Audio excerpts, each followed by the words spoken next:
check off a whole tune. Whole tune.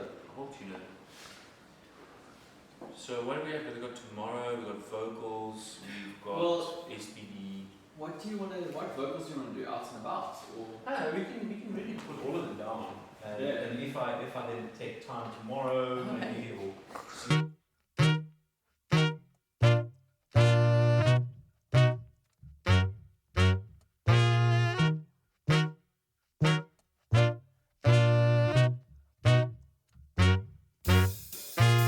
breaking down the middle of a feeling. I'm here, must I stay until the ending? Don't lie, you feel it too. Sometimes it's just too much to do. Get a grip and chill out, dude. We all have shit we got to do. Kom nou boetie, zet jou gat en rat. Get up your ass while the going get tough. It's inspiring, you know. I'm always inspired by people that are just good at their job, you know, in whatever field that is. You know, it's like watching a bunch of mad scientists in a room, kind of thing. That's what it feels like to me, you know, and just the way you guys speak about music and your understanding and knowledge of that, and it's I love it. I love watching from the outside. You know, I know you guys joke and say you're music nerds, but it's like watching a bunch of doctors, but in this field, kind of thing. I honestly do feel like we did a pretty good job, and I remember being in the room and feeling that the vibe was good, the energy was good, the correct decisions were made. I think we did a good job collectively making sure that the project got the right chance it deserved. So personally, the way I go about writing a song is typically just recording really bad voice notes to myself and singing things totally out of tune because I don't know how to sing for my life. And then I listen back to things and slowly, you know, ideas start forming when you give yourself space to do that. And then the other thing that for me about writing is listening to other things. I often derive an idea from, you know, listening to someone's album and one groove pops out to me and I want to sort of maybe capture what they did in a totally different way, maybe in the way that Nomads does it or something. When we started, I think the first album has none of my vocals. I think we only got guest vocalists, and then we slowly started adding it into the set. And when I think we played Oppie Koppie, I want to say 2014, people were so receptive of my rapping. So I was like, yeah, cool, here's my chance to do this thing. Yeah, if he's ready to throw something in, it's awesome. I think a song like Tight Ugly Sweater was very specifically, yes, please, can we write some vocals on this? And then he'll go and write something and bring it, and we all love it. I mean, it's that tight, ugly sweater you can pull on to make you feel safe, make you feel warm when it's cold. You know, we all need a hug from time to time. I recently heard somewhere that every human needs 8 hugs a day, so I'm harassing my family to take all the hugs I can get. But there's a lot in there. There's a lot in there about sometimes feeling like the situation you've been placed in is too much to handle. So then it's kind of like, you know, it's fine. Have a bad day, put on that sweater, take a break, and come back at it and put your ass into gear, as I say in Afrikaans, and then get back at it. But it's just a tight, ugly sweater I can pull on. I think it's important that when we wrote this last album that there was some evolution. But I think that just comes from people being honest. Most artists don't want to do the same thing over and over and over again. And I think any true artist who does that is doing it because they have to, not because they want to. And I think with our music, it's absolutely what we want to do. There'll be a little bit of heaviness, there'll be a little bit of trance, there'll be a little bit of jazz, all kind of involved in writing a Nomadic Orchestra song. But I think essentially it still comes out like Nomadic Orchestra.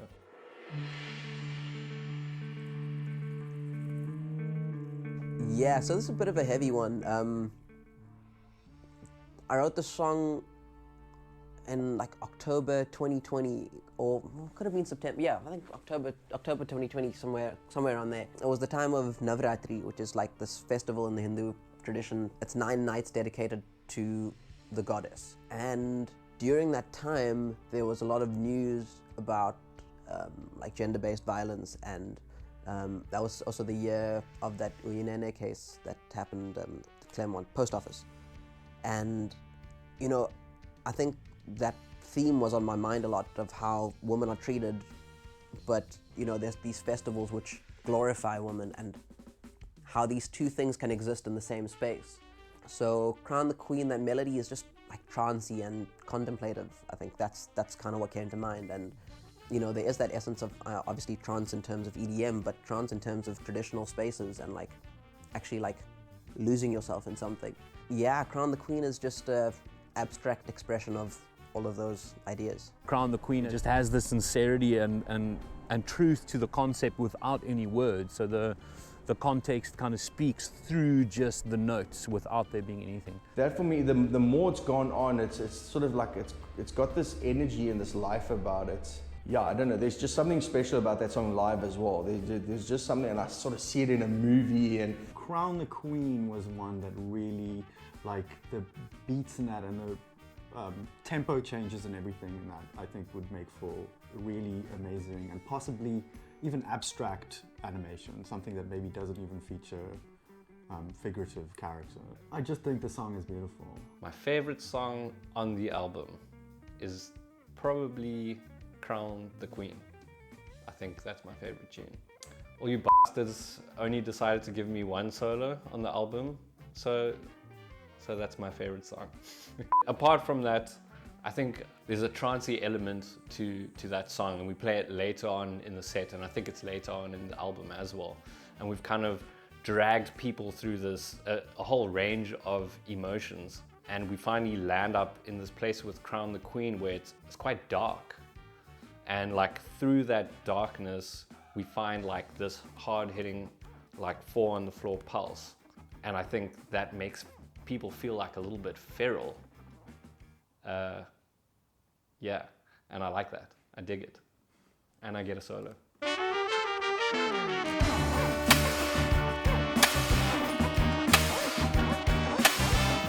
Part of me does feel like all the percussion has kind of influenced my drumming. It does feel like drum kit is more my main instrument that I get to be more versatile on because of all the different styles of percussion that I've checked out.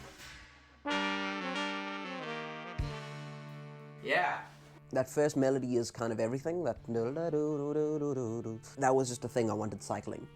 And from there I was like, cool, how do we create some shape to this? And for me, I love long intros and you know, explorative things. So that whole horn line felt like majestic and really like setting the scene for something grand to happen. A big ceremonial procession.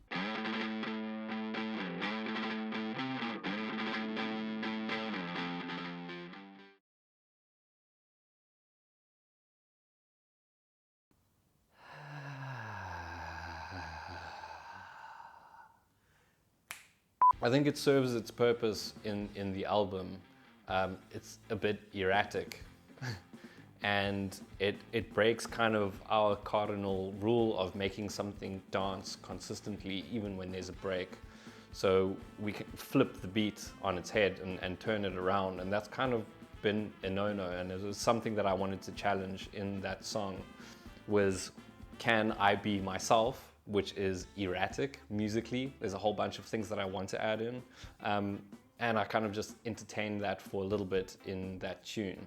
I think it fits into the album because I think it's a song in the album that like shows that frenetic energy, and it shifts ideas, but they're not completely unrelated to one another. I think the 7 is weird. And that was a challenge that I had for myself. Is like, how can I write something in odd time signature but still make it dance? And the answer was not to make it 7/8 or 7/4. It was to make it 7 1s because everyone can feel a 1. Yeah. I think my personal style is definitely in the songs that I've written for Nomads. I don't think I can completely get rid of that. Otherwise I wouldn't believe it while I was writing it. I wouldn't have belief in the idea itself. So I've got to get excited about it. I definitely have to rein myself in, rein my ideas in writing. My natural thing is to put a million ideas out there and express whatever that question was, like really make sure that I answer it.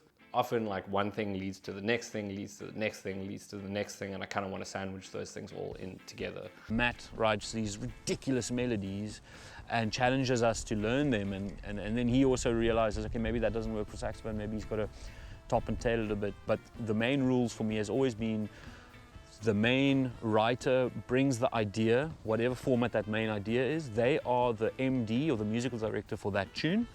We all have a say, but at the end of the day, that main writing person has the veto at the end of the day. If they feel like it's not going the direction they want, they at least have the ability to say, no, that's not good for me. Non-tuner, you know, just watching people dance. And when people are having a good time, you feel like you've done your job. Got a new song for us.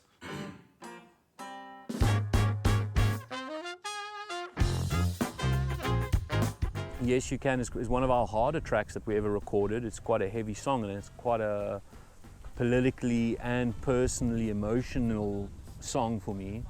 And I think the reason I found it hard to write was there was a lot of boo-ha about hashtag I'm staying, which was this big like overly positive thing. And then Dave Scott from the Kiffness was like making fun of it online. And Yes You Can is about me saying, you don't have to leave South Africa to find a good life. And I know people have their own stories and their own journeys, and I do not judge them for it or think that's anything to belittle. It can be tough, but that song is me saying like, you know what, is the grass really green on the other side? And me putting my stamp on and saying, hashtag I'm staying. I was slightly nervous for people hearing, so I tucked it away at the back.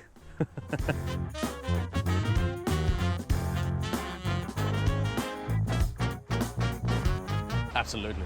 Yeah. I did. Not a chance.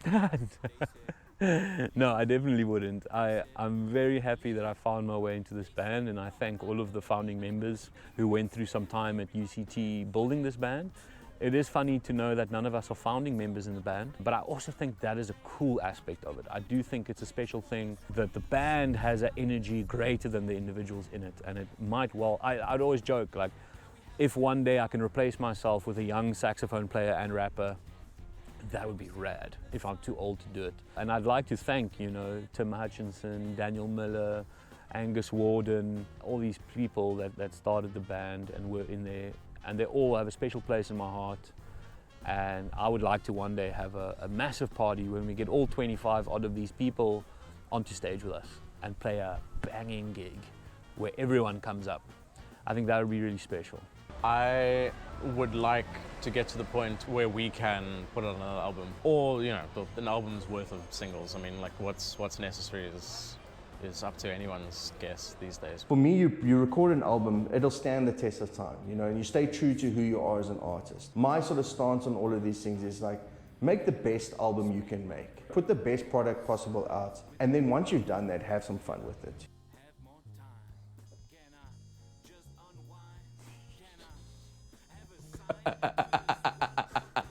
Yes, you can! Can we have a little fun? Yes, you can! Can we have another one? Yes, you can!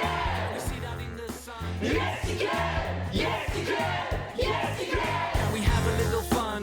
Yes, you can! And can we have another one? Yes, you can! And can we sit out in the sun? Yes, you can! Yes, you can! Yes, you can!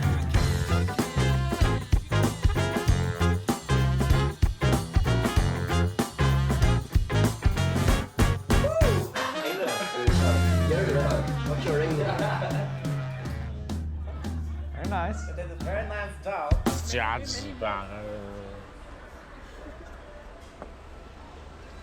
Everyone used to have long hair in the band.